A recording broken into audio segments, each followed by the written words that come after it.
Mga idol, muli po andito ako sa aming farm ngayon. Muli ako nagbabalik, naglinis. Kayo dyan, kamusta kayo sa araw na ito? Sana nasa mabuti rin kayong kalagayan. So ngayon, dito ako. So, binidyo ko itong ang kawayan na tinumba ng hangin kahapon, gabi, pag-ulan, malakas. So ito puntahan ko, video ko sa inyo. Ito mga idol, nangatumba na kawayan, linis ko na yan, pero dati ko na itong pinutol nung mga nakaraang araw pa. Hindi ko lang makuha kasi nakasabit sa taas.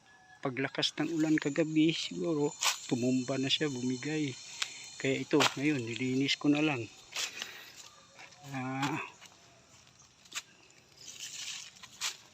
Ayan. Pero mayroon isa talagang nakatumba pa, hindi ko na talaga mahila. Ayan Saka ito na rin po yung noon ang mga pinanglinisan ko noon, gabing damo rito noon. Ito, yan ngayon medyo malinis na talaga, pati yung mga dahon ng saging, yung mga tuyo, wala na. Yan na, malinis na lahat, talibot. Kulang na lang tanim. Kaso wala kasing init, puro sagingan Hindi na bumubuhay yung mga gulay. Ayan, hanap ako ng ibang paraan kung anong gandang tanim dito. Ito mga idol, malilinis na sila Ayan. Mula nung nalinisan, ito yung mga saging, nagsipagpusoan na. Lumabas ng mga puso, nagbungahan na sila lahat. Nagbunga na. Sunod-sunod na bunga. Dati kong lininisan noon, ayun. Rumi na naman. Tapos dito, yan. Diyan. Ito mga idol, nililinisan ko na rin ito dito banda Yan dyan. Para gawaan ko ng kulungan ng manok o baboy, para mabuhay ang baboy. Kasi kung sa tanim wala ka talagang pakinabangan, ang papayat patula lang tumubo. Yung mga tinanim ko palaya, wala talaga, mahina ang lupa. Kaya dito na lang concentrate sa mga hayop siguro. Ito. Yan. Pag nalinisan ko na yan, na ako mag-concentrate. Lalagayan ko ng mga kulungan ng baboy at manok dito.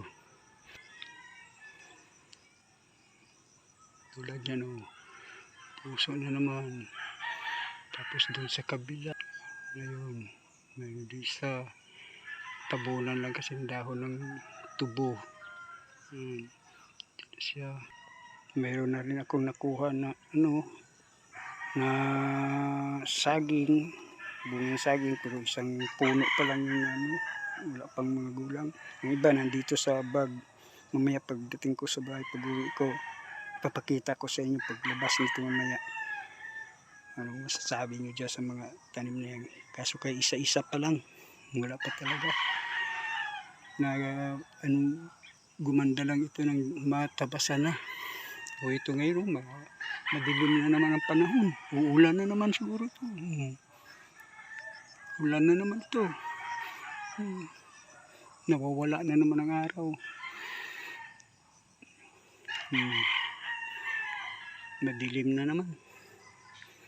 Pauwi na talaga ako nito. Madilim na. Abutan ako ng ulan. Idol, nangalahati na ako. Puntang bahay. Naglalakad. Ito na. Ang dami kong dala. Mga idol, ito na. Dumating na ako dito sa aming bahay. Ito na. Ipapakita ko sa inyo ang saging na inarbis ko ito. Tingnan nyo mga idol. Yan mga idol. Yan isang puno lang yan. Yan na siya kadami. Wala pa kasi mga gulang yan lahat. Isang puno at 8 sipi ata ito.